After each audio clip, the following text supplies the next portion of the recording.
হে everyone, আসসালামু আলাইকুম। কি অবস্থা সবার? আজকে আপনাদেরকে দেখাবো ছিটরুটির রেসিপি।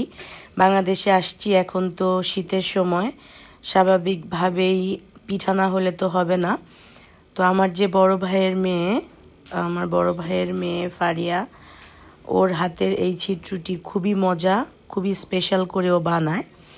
এই জন্য ও চালের গুঁড়ি চেলে তারপরে চালের গুঁড়ি নিছে পরিমাণ মতো, তার মধ্যে 2টা ডিম, একটুখানি লবণ আর জাস্ট নর্মাল ট্যাপ ওয়াটার দিয়ে একটা ব্যাটার মিক্স করতেছে। এইটাতে পানি আপনি বুঝে দিবেন। এটা পাতলা হবে, আমি কনসিস্টেন্সিটা দেখাই দিব কীরকম। তো এটা পাতলা হবে। এখন এটা মিলানো হয়ে গেছে, এর মধ্যে দিবে একটু তেল, মোটামুটি একটু বেশি করেই তেল দিচ্ছে। তেল দিয়ে এটা আবার এখন মিক্স করতে হবে।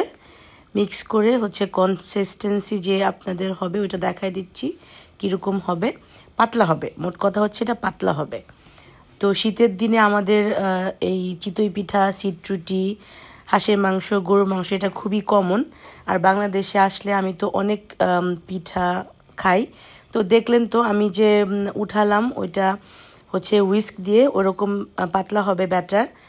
তো ও একটা পানির বোতলের মধ্যে এরকম ভরে নিচ্ছে হাত দিয়ে।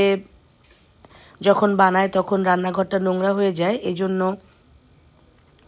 একটা বোতলে ভরে নিছে। বোতলের মুখটা ছিদ্র করে নিছে, একটা না 2টা ছিদ্র করছে। একটা ফ্রাই প্যানে একটু বেশি করে তেল দিছে, প্রথমটাতে একটু বেশি করে তেল দিয়ে এখন এটা ভালো মতো গরম করবে তাওয়াটা।